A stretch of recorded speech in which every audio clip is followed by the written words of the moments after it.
दंडवत प्रणाम। मी प्रभाकर पवार तथा पवार गुरुजी महानुभाव पंथस्थान दर्शन या सदरामध्ये आज आपण श्री क्षेत्र डोमेग्राम येथील स्थान वंदनासाठी आलेलो आहोत। सर्व सद्भक्तांनो, या नवरात्री निमित्त अनेक लोक स्मरणासाठी या ठिकाणी आलेले आहेत।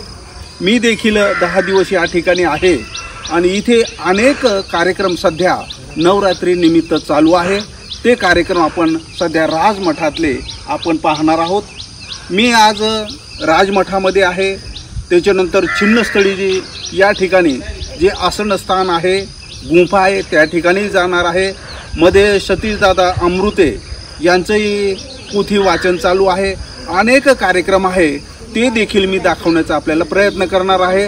प्रथम आपण राजमठामध्ये जाणार आहोत। धन्यवाद।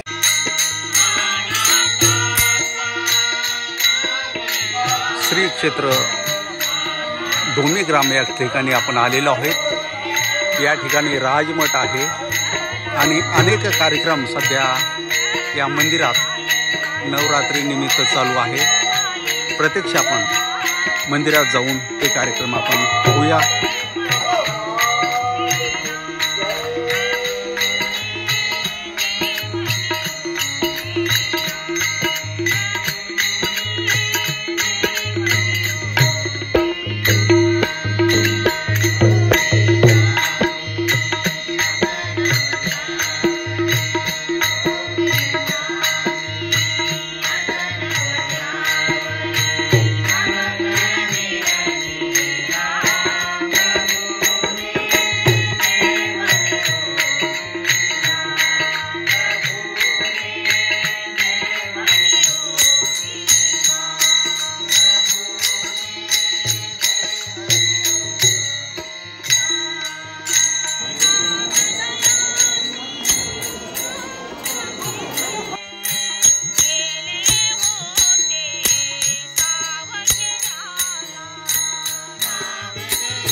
डोमेग्राम येथील नवरात्री निमित्त या ठिकाणी गीता पारायण येथील गायत्री जे महिला आहेत त्यांचं सध्या या ठिकाणी चालू आहे। अतिशय सुंदर सोहळा डोमेग्राम या ठिकाणी सध्या चालू आहे। दंडवत पुन्हा दंडवत प्रणाम। आज आपण डोमेग्राम येथील राजमठावरती आहोत। इथे थोडीशी माहिती आम्हाला सद्भक्तांना द्यावी। दंडवत प्रणाम। श्री चक्रधर स्वामी की जय। प्रतिवर्षाप्रमाणे नवरात्र महोत्सवाच्या निमित्तानं गीता पारायण, नामस्मरण हा दैनिक धार्मिक कार्यक्रम प्रतिवर्षाने या ठिकाणी संपन्न होत असताना या ठिकाणी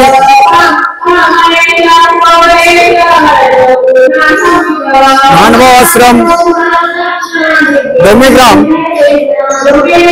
या ठिकाणी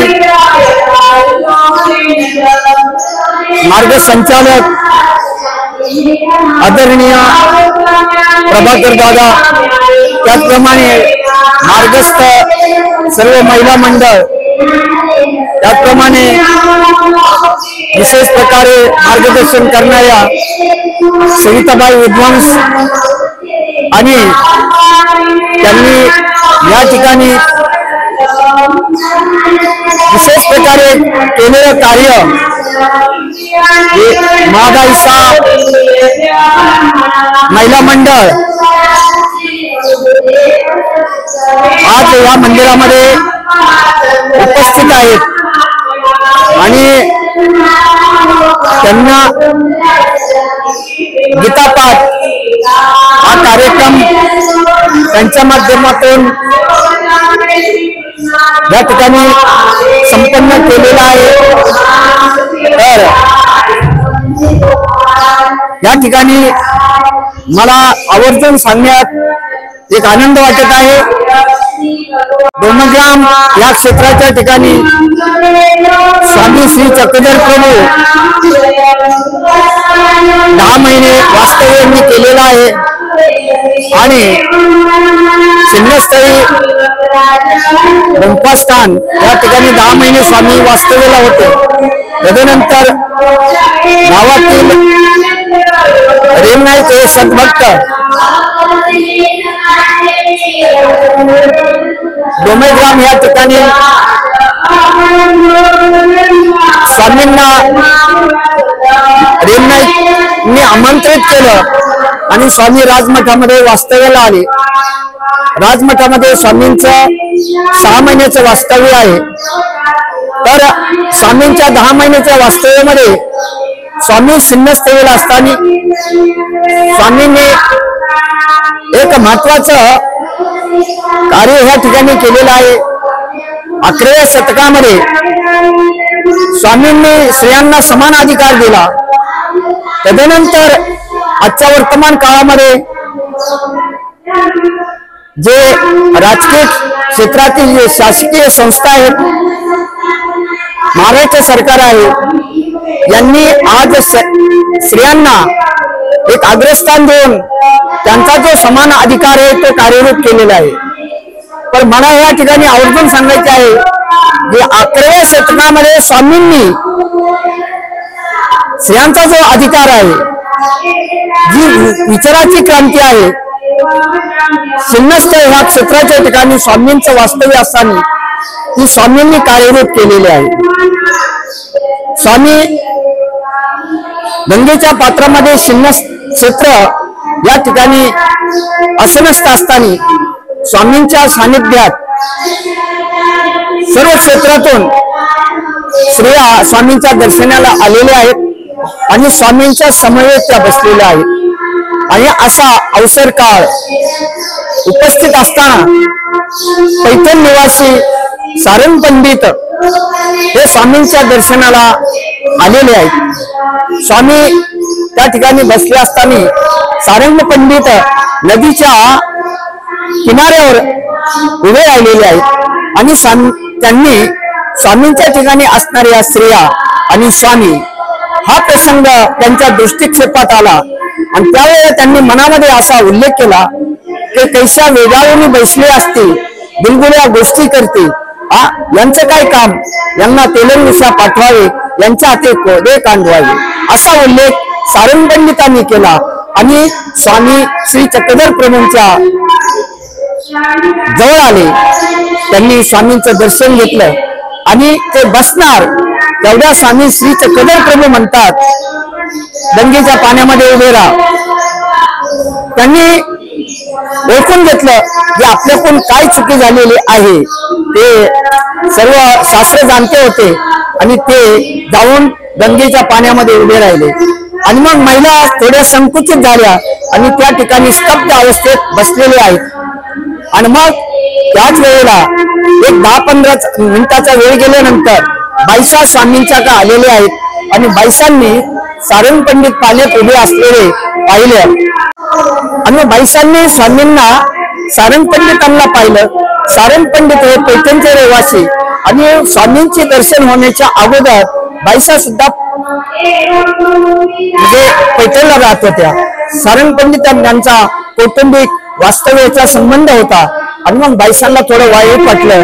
जे म्हणजे स्वामीला म्हणतात बाई संभवी ब्राह्मण, तर त्यांना ही शिक्षा दिली ते बरोबर नाही, त्यांना बोलू का? स्वामी म्हणे बोलवा. आणि मग बाईसांनी सारंग पंडिताला बोलवलं. सारंग पंडित पाण्यातून बाहेर आले आणि स्वामी श्री चक्रधर प्रभूचं दर्शन घेतलं. आणि मग सारंग पंडित स्वामींच्या जवळ बसले. महिला त्या ठिकाणी संकोचित वृत्तीत बसल्या, त्यांना थोडा संकोच वाचला. पण स्वामींनी सारंग पंडिताला सांगितलं, म्हटले स्वामींनी ह्या ठिकाणी सर्वज्ञत्व प्रगट केलेला आहे. ही सारंग पंडिताच्या अंतःकरणामध्ये मनामध्ये जो उल्लेख झाला तो स्वामी श्री चक्रधर प्रभूंनी जाणला. आणि त्यांना म्हणतात, तुम्ही असे म्हणता की कैसा वेगाने बैसले असते, बुलबुल गोष्टी करते, यांचं इथं काय काम? यांना तेलंगदेशा पाठवावे, यांच्या हाते कोदे रांधवावे. म्हणजे त्या टायमाला सारंग पंडितांना सामाजिक जी मनोवृत्ती होती ही सारंग पंडिताच्या माध्यमातून ती कार्यरूप झाली. त्या टायमाला समाजामध्ये त्यामध्ये सारंग पंडितांचा असा एक मानसिक कार्यरूप भाग झाला की स्त्रियांचं जे काही स्थान आहे ते पुरुषा इतकं नाहीये, एक गौण स्वरूप असताना त्यांनी तो उल्लेख केलेला आहे. त्या टायमाला सारंग पंडिताच्या मनामध्ये स्त्रियांच्या बद्दल असलेला एक निम्नाधिक भाव, पुरुष श्रेष्ठ आहेत आणि स्त्रिया ह्या गौण आहेत, असा भाव सारंग पंडिताच्या मनात असताना तो कार्यरूप झाला. आणि त्यावेळेला त्यानुरूप स्वामी श्री चक्रधर म्हणतात की कैशा वेडावून बैसले असे तुम्ही म्हणता, मग तुम्ही कोण काय कामाचे असा शब्द वापरलेला आहे पुरुषांच्या बद्दल. आणि ह्या श्रद्धावान स्त्रिया आमच्या सानिध्यात का नसाव्यात, स्त्रियाची का नसाव्यात? आणि मग असं म्हणल्यानंतर शेवटी स्वामी म्हणतात की पुरुषांचा उद्धारणारा अनदेव आणि स्त्रियांना उद्धार करणारा अनदेव आहे, म्हणजे दुसरा देव आहे का? स्त्रियांचा उद्धार करणारा एकच परमात्मा आहे, पुरुषांचा उद्धार करणारा एकच परमात्मा आहे, असा उल्लेख स्वामी श्री चक्रधर प्रभूंनी डोमेग्राम वास्तव्यामध्ये स्त्रियांना जो उच्च प्रतीचा अधिकार दिला आणि तोच उल्लेख आज महाराष्ट्र सरकार कार्यरूप करत आहे. स्त्रियांना समान अधिकार देत आणि स्त्रियांची आजच्या वर्तमान काळामध्ये स्वामींनी दिलेला जो आशीर्वाद पूर्वक जो अधिकार आहे तो आज संपूर्ण महाराष्ट्रामध्ये लागू झालेला आहे. आज स्त्रिया उच्च स्थानावर आहेत. देशाच्या कार्य विविध प्रकारामध्ये त्या चांगल्या कार्याला त्या सहयोग देतात, सरकारला सुद्धा सहयोग देतात. असं स्त्रियांचं स्थान सर्वश्रेष्ठ आहे. असा 11व्या शतकामध्ये स्वामी श्री चक्रधर प्रभूंनी स्त्रियांच्या बद्दल जो आदरभाव दाखवला, उच्च भाव दाखवला, हा महत्वाचा भाग आहे. त्याचप्रमाणे डोमेग्राम क्षेत्री एक मादेशा महिला मंडळ स्थापन झालेलं आहे. ते सुद्धा आजच्या काळामध्ये एक स्त्रियांना समान अधिकार म्हणून आज नवरात्राच्या निमित्ताने त्या ह्या ठिकाणी गीतापाठ ग्रस्ताश्रमात असताना संपूर्ण गीतेचं त्यांनी अध्ययन केलेलं आहे आणि अत्यंत शुद्ध उच्चार करून ते ह्या ठिकाणी या मंदिरामध्ये गीतेचा पाठ प्रतिदिनी करतात. असं कार्य मानव संप्रदायांनी शासनाच्या बरोबर स्त्रियांना पुरुषांना समान अधिकार असं हे कार्य मानभाव संप्रदायाने या महाराष्ट्रामध्ये चांगल्या पद्धतीने केलेलं आहे. स्थाने किती आहेत आता राजमठात? एकूण आपल्या याच्या स्थानपतीमध्ये 87 स्थान आहेत. तर 1-2 स्थान 4-5 स्थानं गरजलेली आहेत, नामशेष आहेत.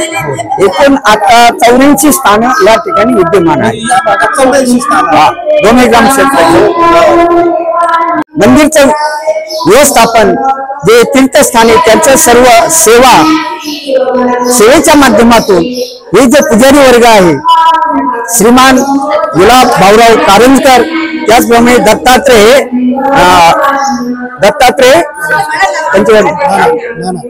दत्तात्रय नाना कारंजकर, हे दोन्ही पुजारी ह्याच क्षेत्राची चांगल्या प्रकारे सेवा करतात. त्यांनी चांगलं योगदान दिलेलं आहे. तर त्यांचं सुद्धा सर्व या ठिकाणी असणारे साधू संत, मायदाईशा महिला मंडळ हे सुद्धा त्यांचं अत्यंत आभारी आहेत.